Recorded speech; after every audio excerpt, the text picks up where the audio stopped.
안녕하십니까. 이제 강의도 이제 2주 남았습니다. 이번 주하고 이제 다음 주면 끝인 것 같습니다.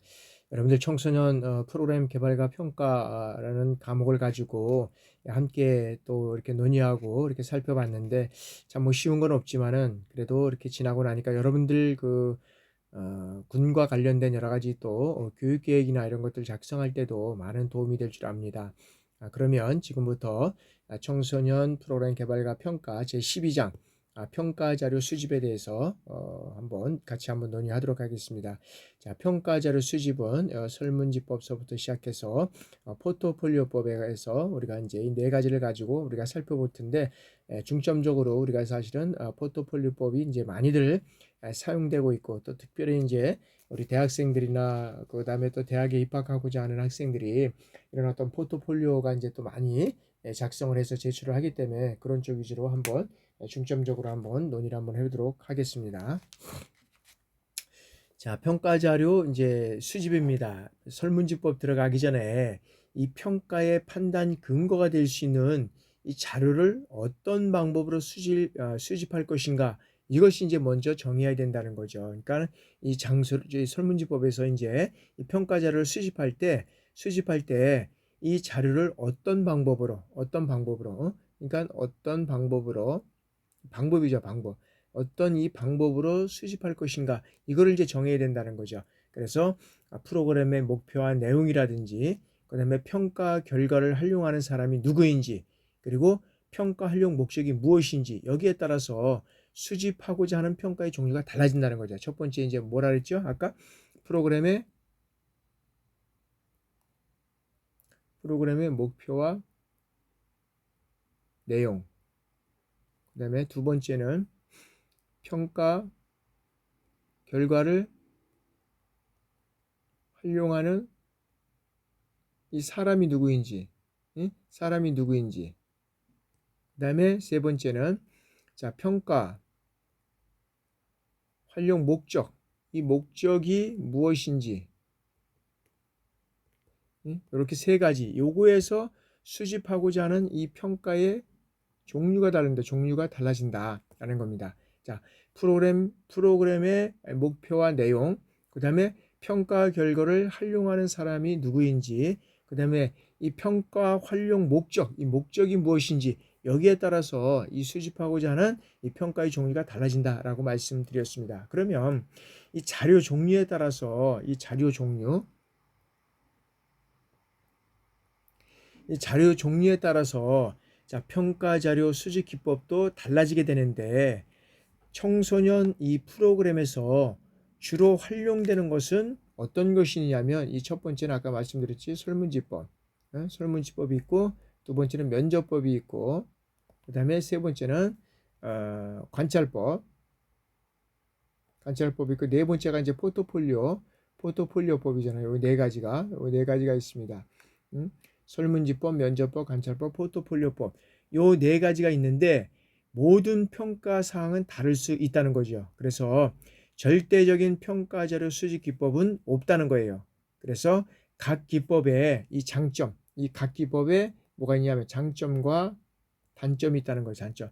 이것을 고려해서 상황에 따라 적절한 기법을 선정을 해야 된다라는 겁니다. 그래서 주요 평가 자료 수집 기법에 대해 이제 구체적으로 한번 하나씩 살펴보도록 하겠습니다.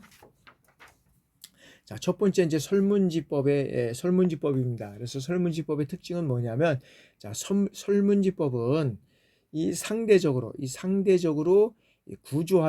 구조화된 정보를 얻고자 하는 것으로 여기에서는 의견이나 태도, 그다음에 행동, 생활 환경 이런 것들을 평가하는 데 활용된다라는 것이죠. 그래서 이 설문지법은 상대적으로 이제 구조화된 정보를 얻고자 하는 것인데 이 구조화된 것을 어떻게 얻냐 하면 자, 의견이나 태도나 행동이냐, 생활 환경 이런 것들을 이제 통해서 이제 평가를 하게 된다라는 거죠.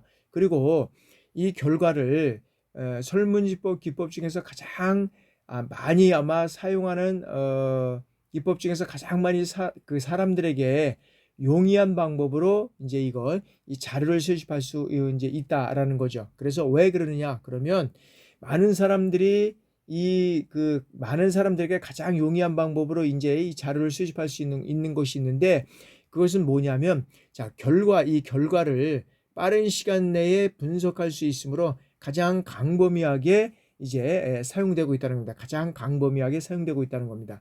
그래서 청소년 프로그램 평가에서는 주로 어떻게 돼요? 참가자인 청소년을 대상으로 해서 이 만족도 조사, 이 만족도 설문조사를 이제 실시하고 있다는 겁니다. 그러니까 결과를 빠른 시간 내에 분석할 수 있는데 가장 광범위하게 사용되고 있는데, 이 청소년 프로그램 평가에서 주로 참가자인 청소년을 대상으로 해서는 이 만족도 설문조사를 실시하고 있다라고 우리가 볼 수 있다는 것이죠. 자, 두 번째는 이제 설문지 개발입니다. 설문지 개발. 자, 설문지를 개발하기 전에 자, 이 평가에 적절한 기준의 설문지가 있는지 이것을 확인하고 검토해야 된다는 거죠. 그러니까 개발하기 전에 먼저 이 평가에 적절한 기존의 설문지가 있는지를 확인하고 검토를 해야 된다는 겁니다. 그래서 자, 개발되었던 이 표준화된 설문지는 어떻게 돼요? 보다 타당성, 여기서는 타당성과 그 다음에 타당성과 이 신뢰성을 갖고 있을 수 있고, 그 다음에 어떻게 돼요? 이 시간과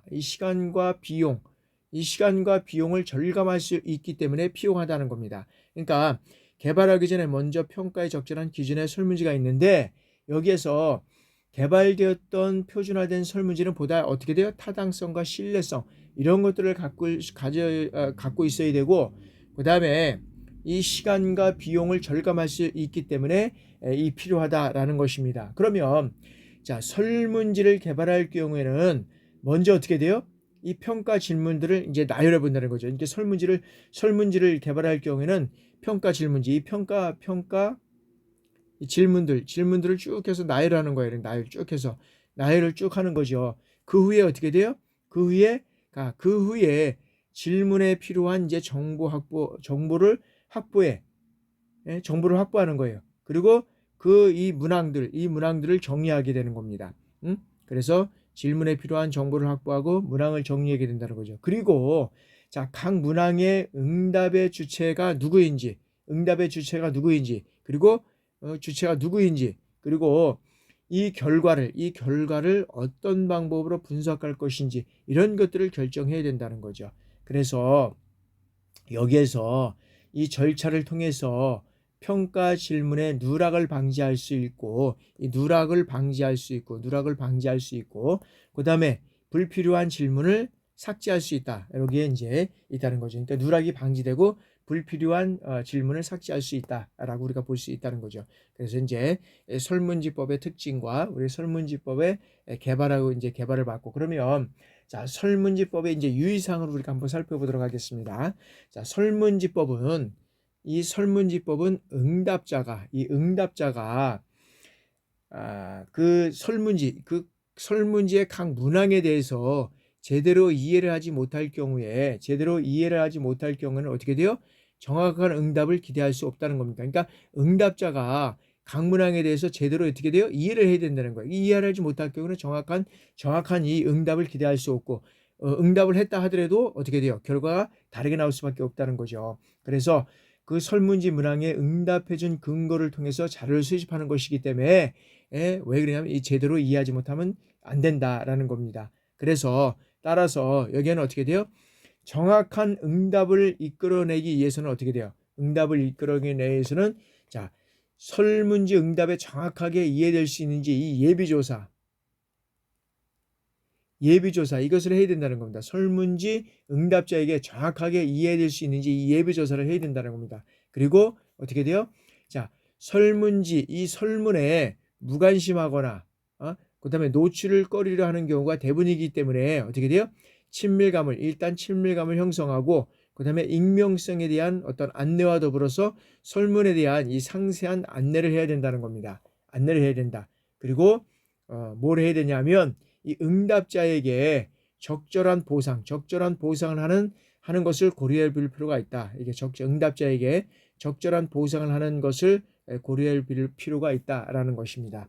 그래서 여기에서는 설문지 이제 우리가 유의사항까지 이제 특징까지 하고 개발하고 그다음에 이제 이 설문지 유의사항에 대해서 우리가 한번 살펴봤습니다. 그러니까 설문지 유의사항에 대해서는 응답자가 이 설문의 문항에 대해서 제대로 이해를 해야 된다라는 것이고, 이해를 하기 위해서는 여러 가지 어떤 그 응답자에게 정확한 이해를 돕기 위해서는 예비조사를 해야 되고, 그 다음에 이 무관심하거나 노출을 꺼리는 경우가 대부분이기 때문에 친밀감을 형성하고, 그 다음에 익명성에 대한 안내와 더불어서 상세한 안내를 해야 된다는 거죠. 그리고 또 응답자에게 어떻게 돼요? 적절한 보상을 하는 것을 고려할 필요가 있다라는 것이죠. 그런 것들을 통해서 이제 설문지법에 대해서 이제 우리가 유의사항까지 이제 알아봤고요. 자, 다음에는 면접법입니다. 면접법.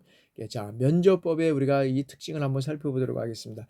자, 면접법은 설문지보다 어떻게 돼요? 설문지보다 이 상황에 대해서 유연성이 있고 설문지법에서 확보하기 어려운 여러 가지 어떤 구체적인 상황에 대한 어떤 파악과 응답자의 어떤 심층적인 의미를 탐색할 수 있어야 된다는 겁니다. 그래서 청소년 프로그램에 있어서는 자, 1대1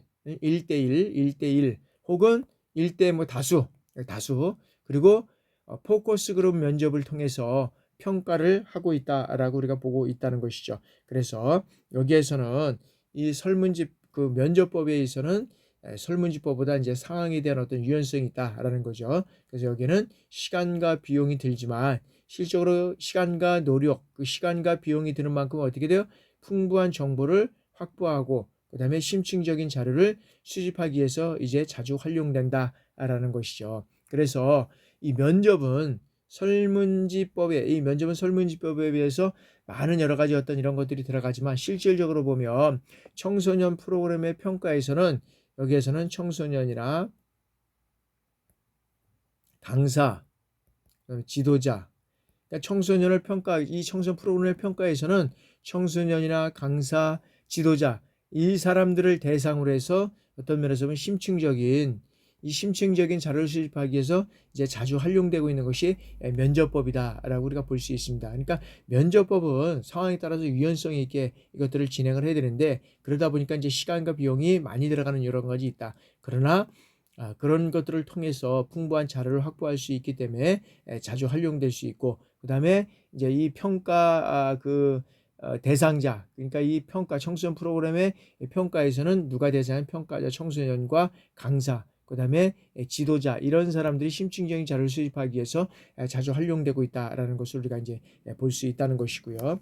자, 이제 면접 질문지 개발이다.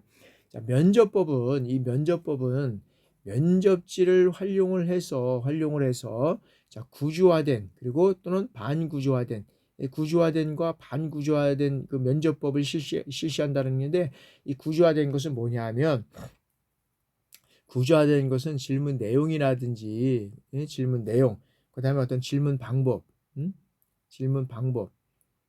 여기에 대한 이 질문 내용이나 질문 방법이나 여기에서 이게 뭐냐면 지침이나 그다음에 이 기준이 표준화된 형식으로 어떻게 돼요? 미리 정해진 상태에서 진행되는 면접이다. 그러니까 구조화된 것은 미리 정해진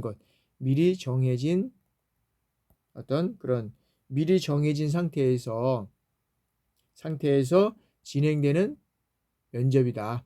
이런 겁니다. 그래서 구조화된 질문집법은 뭐냐면은 질문 내용이나 질문 방법 이런 것들에 대한 어떤 지침이나 기준이 표면화된 형식으로 미리 정해진 상태에서 진행되는 면접이 이제 구조화된 면접이고, 반구조화된 면접은 뭐냐면 일정한 어떤 여기는 지침이나 기준 이런 것들이 어떻게 돼요? 없어. 그래서 면접 현장에서 어떤 면에서는 즉흥적으로 진행되는 면접, 즉흥적으로 진행되는 게 반구조화된 면접. 이제 구조화된 것은 딱 짜임새가 있는 거야.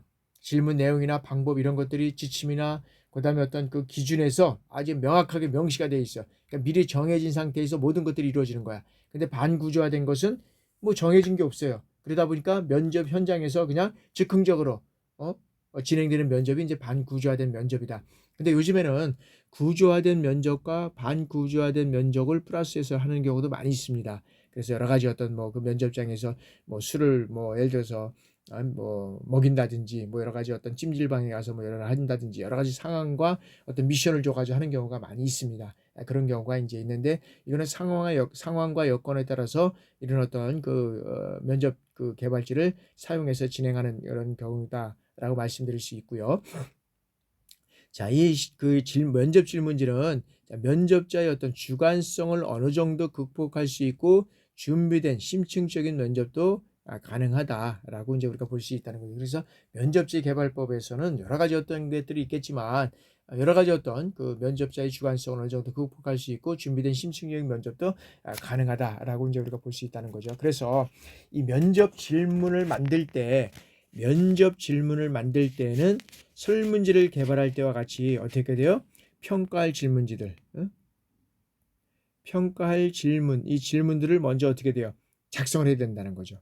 그래서 평가 질문에 답하기 위해서 어떤 정보들이 확보되어야 하는지, 그리고 면접 대상자들이 어떤 응답을 해주기를 기대하는지, 이런 것들을 생각하면서 이제 개발을 해야 된다는 거예요. 다시 말씀드리면, 자, 면접 질문을 만들 때는 이 설문지를 개발할 때와 같이 평가할 질문들을 먼저 작성을 해야 된다고 말씀드렸어요.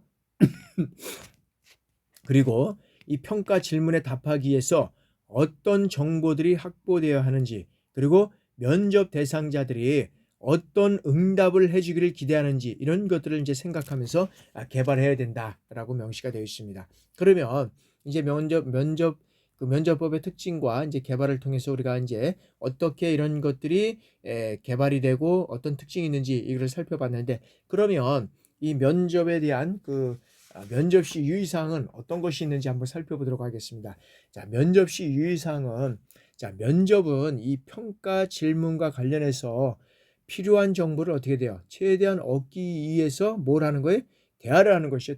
대화를 하는 거. 그래서 이 면접은 어떻게 돼요? 이 면접은 기술이야. 면접은 기술이고, 침묵도 어떻게 돼요? 침묵도 대화의 과정이다. 면접은 기술이고 침묵도 대화의 과정이다 라고 하는 것입니다. 그래서 응답자가 존중받고 있고 그 다음에 친밀하다고 느낄 수 있어야 한다는 겁니다. 그래서 이 면접에 대한 사항을 좀 구체적으로 어떻게 정리해보면, 응답자가 존경을 받고 있고 친밀감을 느낄 수 있어야 되는데, 이것을 구체적으로 좀 정리해보면 어떤 것이냐면, 자, 첫 번째는 응답자의 수준에 맞는 언어를 사용해야 된다. 그러니까 응답자의 수준에 맞는 언어를 사용해야 되는데, 요즘에 보면 이제 뭐 여성에 대한 어떤 그런 그 성적인 것들, 어떤 그런 것들을 뭐 한다든지 비하한다든지, 뭐 남성에 대한 것들을 어떤 또 비하한다든지, 이런 것들이 하면 안다고, 응답자의 수준에 맞는, 그 다음에 뭐 여기는 학생들이라서 학생들도 뭐 예를 들어 중학교냐 고등학교 학생이냐 뭐 대학생이냐 뭐 이런 거에 따라서, 그 다음에 뭐 입시와 관련된 뭐 여러 가지가 있냐, 그 다음에 이제 면접, 실적으로 회사의 면접이 있잖아요. 이런 거에 따라서 이제 달라지는 거잖아요. 그러니까 응답자의 수준에 맞는 언어, 이게 중요하죠. 언어를 사용해야 된다. 그러니 잘못된 언어를 사용하게 되면 상당히 이제 요즘 어려움을 또 당하고 있을 수 있고, 질문자가 또 여러 가지 또 어려운 상황에 닥칠 수도 있다. 그래서 여러 가지는 응답자의 수준에 맞는 이 언어를 사용을 해야 된다라고 알고 있고, 그 다음에 이제 이 면접 시 유의사항에서는 쉽고 짧고 명확하게 질문을 해야 된다. 그러니까 장황하게 질문하게 되면 어떻게 돼요? 응답자가 어떤 질문을 하는지 잘 모르고 있다는 거죠. 그래서 질문자는 쉽고 그다음에 짧고 명확하게 이 질문을 할 수 있는 이 먼저 그런 어떤 질문지를 우리가 이제 만들어 놔야 된다는 거죠. 그래서 순간순간 어떤 그런 것들을 그 응답자에게 이런 것들을 이제 주고 응답을 이제 우리가 기다리는 이런 거를 해야 된다는 거죠. 그리고 자, 질문자는 주로 경청하고 응답자의 반응에 공감을 해야 된다. 그러니까 질문자는 어떻게 돼요? 응답자에게 질문을 던져놓고 경청하지 않고 딴척을 한다면 이게 되겠습니까? 응답하는 사람들이 제대로 예를 들어서 반응을 하지 않았기 때문에 어떤 이제 여러 가지 또 문제점이 있는데, 질문에 대한 응답자가 얘기할 때 그냥 뭐 말로 할 필요는 없지만 고개를 끄덕끄덕 해주고 여기에 대한 반응을 해줘야 응답자도 뭐 여러 가지 어떤 신나서 이런 어떤 응답을 하지 않겠습니까? 근데 질문을 해놓고 딴 척을 한다든지 핸드폰을 보고 있다든지 다른 사람하고 대화하고 있다든지 이러면은 이거는 안 된다는 거죠. 그래서 질문자는 경청을 하고 응답자의 반응에 공감을 중간순간 공감을 해줘야 된다라는 것이고요.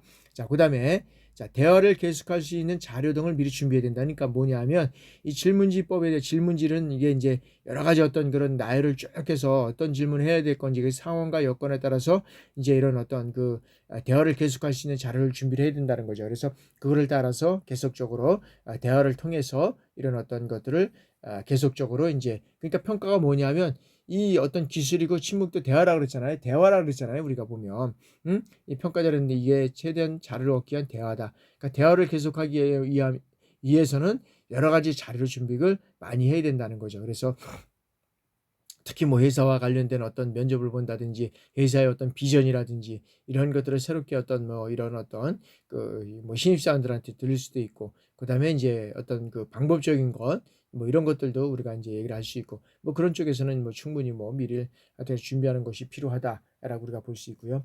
자, 질문이 사실 확인을 위한 것인지 이 사실 확인을 위한 것인지 견해를 통해서 탐색을 위한 것인지를 구분해야 된다. 질문이 사실을 확인할 것인지 예를 들어서 어느 고등학교 나왔습니까? 예, 뭐 전공했습니까? 이건 사실을 확인하는 거잖아요.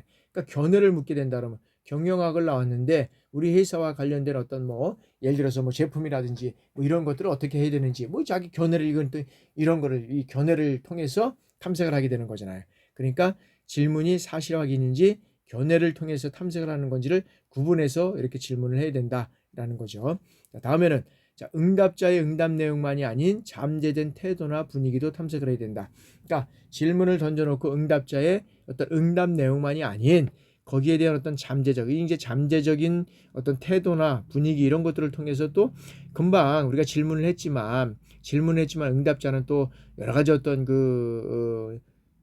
뭐라 그래야 될까요? 좀 어떤 긴장된 상태에서 정확한 답을 또 이렇게 얘기할 수 없는 경우도 있잖아요. 그러다 보니까 그의 잠재된 태도나 분위기도 탐색을 해서 이 어떤 뭐 이 사람이 우리 회사에 꼭 필요한 사람인지 그래 뭐 아니면 또 장기적으로 봤을 때는 좀 부족하지만 이 사람을 좀 키워서 써야 되겠다. 뭐 예를 들어서 뭐 그런 것들이 있어야 된다는 거죠. 그래서 잠재의 태도나 분위기를 통해서 응답자를 탐색하는 이런 것들이 또 중요하다라는 것이고요. 자, 응답자의 대답이 애매한 경우는 어떻게 돼요? 간단하게 요약해서 확인을 해야 된다. 그러니까 그러니까 질문자의 어떤 그런 질문도 장황하면 안 되겠지만 응답자의 대답도 애매할 경우는 안 되겠죠. 그러면 거기 이렇게 말씀하시는데 이게 맞는 건가요? 뭐 이렇게 해서 요약하고 확인하는 거죠. 그렇지 않으면 너무 장황하다 그러면 너무 지금 장황하게 설명을 해서 좀 어떤 면에서는 포인트가 좀 없이 이렇게 가는 것 같은데 그거를 좀 줄여서 다시 한번 좀 말씀을 해주겠습니까? 뭐 다시 그렇게 할 수도 있고요. 간단하게 좀 요약을 해서 좀 줄 수가 있겠습니까? 뭐 그럴 수 있지 않겠습니까? 뭐 그렇게 되는 거고 그 다음에 자 응답자의 응답 내용에 면접자의 견해를 덧붙이지 이제 않아야 된다. 그러니까 응답자의 응답 내용에 면접자의 견해. 그러니까 질문자는 응답자의 내용에 대해서 이렇게 했으면 더 좋았을 걸 뭐 이런 어떤 견해를 붙이는 게 아니라는 거죠. 덧붙이 않아야 되고 그 응답에 대한 것들만 결과만 가지고 우리가 이제 예를 들어서 질문을 하고 뭐 하잖아요. 그러니까 그거에 대해서는 사전에 우리가 이제 선거를 하기 전이라든지 이런 것들을 통해서 우리가 이제 그거를 이제 이루어 가야 되겠죠. 그래서 응답 내용에 제일 중요한 거는 면접자의 어떤 견해, 질문자가 면접자의 어떤 견해에 덧붙이지 않는 경우 듣고 뭐 예를 들어서 요약이 어떤 장애했을 때는 다시 한번 요약을 해달라는지 어떤 이런 것들이 필요하다는 거죠. 그 다음에 면접 내용은 자 노트에 키워드만 기록하고 응답자의 이 양해를 구하고 녹음하는 것이 좋다. 면접 내용은 이 노트에 키워드만 기록해서 응답자의 양해를 위해서 녹음하는 경우가 좋다. 왜냐하면 직접 그것을 듣고 바로바로 확인을 하고 했으면 좋은데 또 여러 가지 응답을 한두 사람을 하는 게 아니기 때문에 많은 사람들을 하기 때문에 우리도 이제 학교에서 이제 입시 같은 경우에는 면접을 보잖아요. 입시에서 면접을 보면은 뭘 할까요? 캠코더나 뭐 다른 것으로 해가지고 이제 사진을 일일이 다 찍습니다. 응? 응? 입시 때 면접을 볼 때는 특히 이제 뭐 예를 들어 체육과 학생이라든지 체육과 응? 뭐 이런 학생들 같은 경우에는 계속 뽑아서 그런 학생들을 이제 그런 것들을 이제 녹음을 계속하고 이제 있죠. 그렇게 해서 언제든지 뭐 예를 들어서 이의를 제기한다든지 뭐 한다든지 그러면은 그거를 보여줘서 진행할 수 있는 이제 그런 것들을 진행하고 있습니다. 그래서 면접 시 이 그 응답자의 이제 유의사항에는 이렇게 해서 뭐 여러 가지가 있겠지만 하여튼 9가지가 이제 이렇게 해서 있는데 이거 말고도 더 있겠지만은 최소한 면접할 때 이러한 어떤 유의사항들은 지켜가면서 면접을 했으면 좋겠다라는 것을 이제 말씀을 드렸습니다. 자, 이제 세 번째는 관찰법입니다. 관찰법. 자, 관찰법의 이제 특징을 보겠습니다. 특징. 자, 관찰법은 자, 프로그램에서 이 청소년의 가업 수행 과정을 어떻게 돼요? 지켜보면서 이 평가 자료를 수집하는 것이다. 그러니까 관찰하는 것은 이 청소년 프로그램에서 청소년의 여러 가지 어떤 가업 수행 과정, 이 청소년의 가업 수행 과정을 지켜보면서 여기에서는 이 평가자를 수집하는 것이다라는 것이죠. 그리고 여기는 그 관찰이라는 게 또 있는데 관찰은 어떤 것이냐면 특정한 도구를 사용하지 않고 평가 대상의 어떤 특성이나 동기, 그다음에 어떤 의도, 강점 이런 것들을 추론할 수 있어서 대상을 이해하고 평가하기 위한 가장 보편적인 방법 중에 하나가 이 관찰법이다라는 것이죠. 그래서 대상을 이해하고 평가하기 위한 가장 보편적인 방법 중에 하나가 이 관찰법이다라는 거죠. 그리고 이 상세한 정보가 필요하거나 습득할 어떤 기술의 사용이 정확한지 그리고 효과가 있는지 이런 것들을 측정할 때가 이제 관찰법을 사용하잖아요. 그래서 이 관찰법은 자, 활동에 대해서 어떤 그 질적 특성을 파악할 필요가 있을 때 사용할 수 있는 적절한 평가 방법이 이제 관찰법이고요. 그다음에 이제 두 번째는 이 관찰은 구조화된 또는 비구조화된 이런 어떤 형태로 실시되기 때문에 자, 이 구조화된 관찰은 어떤 목표가 정확하게 달성되었는지를 평가해야 할 경우에 체크리스트를 만들어서 실시하는 것이가 이제 구조화된. 아까도 이제 구조화된 거가 비구조화된 거 이제 있잖아요. 구조화된 것은 어떤 지침이나 기준에 있어서 여러 가지가 어떤 명시가 되어 있는 거잖아요. 그래서 아주 쫙 짜여진 틀에서 이루어지는 것이 우리가 구조화된 어떤 그런 방법이고, 이제 그다음에 비구조화된 그런 것은 이런 것 없이 즉흥적인 게 좀 있다라고 우리가 말씀을 드렸습니다. 그래서 자, 구조화된 관찰은 올바른 수행과 그렇지 않은 수행을 구분한다는 거죠. 올바른 수행과 그렇지 않은 수행을 구분한다. 라는 것입니다. 그래서 여기에서 이제 체크리스트의 어떤 일련의 가업에 따른 수행과 그리고 각 가업에 따른 수행 방법에 대해서 구체적으로 제시하는 이제 특정 도구가 이 체크리스트다. 체크리스트. 그다음에 이제 비구조화된 이런 그 관찰은 자, 체크리스트를 미리 작성하지는 않는다는 거죠. 비구조화된 것은. 그러나 관찰된 것은 자세한 설명과 함께 이제 기록이 필요하다는 거죠. 그래서 이 비구조화된 방법을 선택하는 경우에는 이 관찰 결과의 최종 이 산출물이 정해지지 않았기 때문에 관찰되는 형태나 그다음에 그들의 어떤 정보 수집이 필요할 때라고 우리가 할 수 있습니다. 그래서 여기에서 이제 관찰에서는 구조화된 관찰과 비구조화된 이제 관찰이 있는데 구조화된 관찰은 어떤 목표가 정확하게 달성되었는지를 평가해야 할 경우에 이 체크리스트를 만들어서 이제 실시하는 것이가 이제 구조화된 관찰이고 비구조화된 관찰은 여러 가지 또 이제 조금 더 그 체크리스트를 미리 작성하지 않고 여러 가지 어떤 관찰자의 어떤 최종 산물에 의해서 그들은 이제 그때에 따라서 진행하는 것이 이제 비구조화된 이제 산물이다라고 이제 말씀드릴 수 있습니다. 그래서 구조화된 관찰과 비구조화된 관찰에 대해서 우리가 한번 살펴봤고요. 자, 그러면 이제 관찰 시 유의사항이 있다는 거죠. 관찰 시 유의사항. 자, 관찰 시 유의사항의 첫 번째는 어떤 것이 있느냐면 자, 관찰 시 유기는 관찰 계획을 수립해야 된다. 자, 여기에는 관찰 대상이라든지 관찰 행동 단위, 그 다음에 관찰 방법, 관찰 기간, 그 다음에 기록 방법, 돌발 사건, 그 다음에 처리 방법, 그 다음에 해석 및 진단. 이런 것들이 이제 먼저 이 계획 수립에 이제 들어가야 된다는 거죠. 그래서 다시 한번 관찰 어떤 면에서 대상이나 관찰 행동, 그 다음에 관찰 어떤 관찰 행동 단위, 그 다음에 관찰 방법, 그 다음에 기간, 어떤 기록 방법, 돌발 사건, 그 다음에 처리 방법, 해석 및 진단의 기준, 이런 것들을 이제 미리 정하는 것이 이제 계획을 수립하는 것이다. 여기 관찰해서 계획을 수립하는 것이다. 라고 이제 말씀드릴 수 있고요. 자, 두 번째는 측정의 정확성을 확보해야 된다. 그러니까 측정의 정확성을 확보하기 위해서는 어떻게 돼요?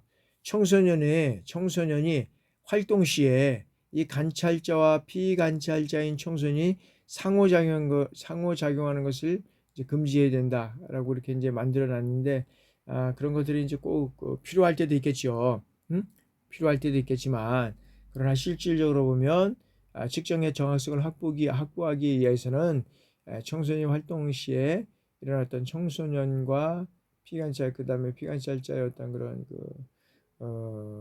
상호간의 어떤 그런 작용하는 것을 이제 금지하고 있기 때문에 이런 어떤 그런 것들을 이제 못하고 있는데, 여기에서는 그래서 측정의 어떤 정확성을 확보하는 것이 어떤 중요하다라고 이제 우리가 볼 수 있고요.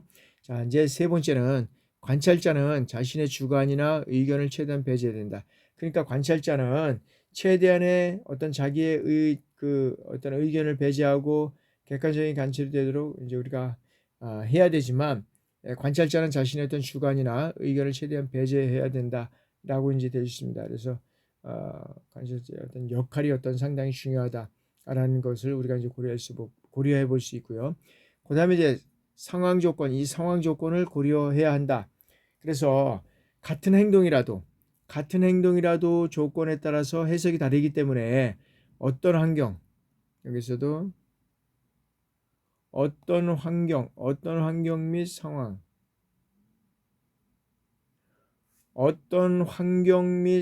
이 상황에서 행동이 일어난지를 기록해야 된다는 거예요. 그래서 여러 가지는 여기에서는 관찰자는 자신의 어떤 주관이나 의견에 대한 어떤 것을 나누는데, 여기에서는 하여튼간에 상황을 고려해서 어떤 환경 및 상황에서 행동이 일어났는지를 기록해야 된다는 겁니다. 그래야지만 여기에서 여러 가지 어떤 것을 미연에 방지할 수 있지, 그것도 또 막지 못할 수 있는 그런 상황이 된다라고 우리가 볼 수 있죠. 그 다음에 다양한 상황이나 당황한 상황에서 관찰함으로써 이 관찰 결과에 대한 뭘 높여야 되냐면 신뢰도를 높여야 된다. 신뢰도를 높여야 된다. 그래서 여기에서는 다양한 어떤 관찰 결과에 대한 신뢰도를 높일 수 있을 때, 이 어떤 면에서는 관찰법에서도 상당히 어떤 신뢰도가 구축되어 있을 때 상당하죠. 그런 이 신뢰도를 갖추지 못하고 오래가지 못했다는 것은 우리 여러 가지 다른 어떤 측면이 있겠지만, 그러지 못했다는 것들은 신뢰도를 높이지 못했다, 신뢰도를 보이지 못했다, 이런 것들이 있지 않겠습니까? 그러니까 관찰 결과는 신뢰도를 높인다는 것은 신뢰도가 높여야지만 이 관찰 결과는 어떻게 돼요? 높아질 수밖에 없다는 거죠. 이러한 상황 속에서 우리가 이제 다양한 상황에서 이 관찰하면서 관찰 결과에 대한 걸 높여야 되고, 그 다음에 행동의 변화추이와 관련해서 관찰을 해야 된다. 행동의 변화추이. 그러니까 하나의 행동은 어떤 특정 목표를 향해서 움직이는 일련의 행동 중 어느 부분이기 때문에 이 어떤 행동의 변화추이가 중요하다라는 것이죠. 그래서 이 변화추이는 실적으로는 이 하나의 행동은 특정 목표를 향해서 여러 가지 움직이기 때문에 일련의 행동 중에 어느 부분이기 때문에 상당히 이제 이 행동 변화 추이에 대한 관찰이 필요하다라고 보는 것이고, 자, 관찰의 필수 조건인 수집된 행동 표본이 전체를 어떤 면에서 대표할 수 있어야 된다는 거예요. 전체적으로 대표를 할 수 있어야 되는 것이다.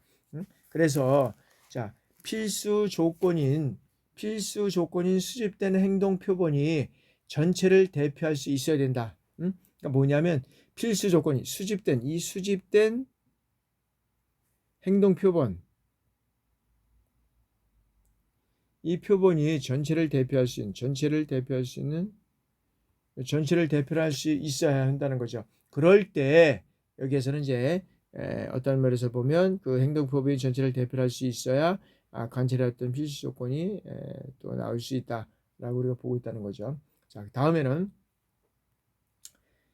그래서 실제 이 관찰에서는 무선 표본이 불가능한 경우도 많기 때문에 체계적으로 표집을 하기도 한다라는 것입니다. 그래서 대표할 수 있는 이 행동 표본을 관찰하기 위해서 주로 두 가지 방법을 쓰는데, 어떤 것을 쓰냐면 특정 시간대를 단위로 해서 계속 무선 추출을 하는 시간표 표본과, 그다음에 관찰 단위로 하는 사건 표본 본색을 이제 표본을 우리가 이제 얘기를 한다라고 우리가 말할 수 있습니다. 그래서 이 관찰의 필수 조건에 수립되는 행동 표본이 전체를 대표할 수 있기 때문에 수립되는 행동 표본이 어떤 전체를 대변할 수 있다. 그래서 여기에서는 대표할 수 있는 행동 표본을 관찰하기 위해서는 주로 두 가지 방법이라 그랬죠. 두 가지 방법, 시간 표본법과 사건을 관찰 단위로 하는 사건 표본법, 이것들을 통해서 사용하는 것이 상당히 또 많이 있다. 그 다음에 이제 이 포트폴리오. 이 포트폴리오 이제 그 네 번째는 적절한 기록. 이 이제 적절한 기록과 방법을 미리 이제 정해야 된다고 하는데, 자, 여기서는 뭐냐면 기록 방법은 어떤 관찰 목적이나 관찰 행동, 여기에 따라 이제 이 기록과 방법은 이 관찰 목적이나 관찰 어떤 방법, 목적이나 관찰 방법, 그 다음에 목적이나 관찰 방법, 관찰 행동,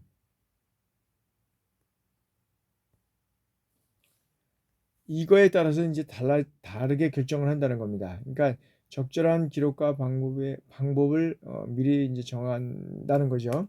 그래서 기록 방법은 관찰 목적이나 관찰 행동, 여기에 따라서 이제 결정이 된다라고 우리가 볼 수 있다는 거죠. 그래서 이때 한 가지 방법만이 아니라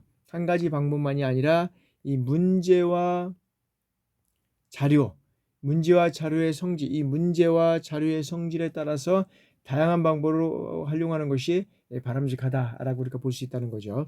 그래서 이 관찰법은 실질적으로 보면, 우리가 이제 관찰법의 우리가 특징을 보면, 실질적으로 관찰법에서는 이 가업 수행 과정을 지켜보면서 평가 자료를 수집하는 것이다 라는 거죠. 그래서 이 관찰은 어떻게 돼요? 특정한 도구를 사용하지 않고 과거 대상의 어떤 프로그램의 그 뭐라 그럴까, 그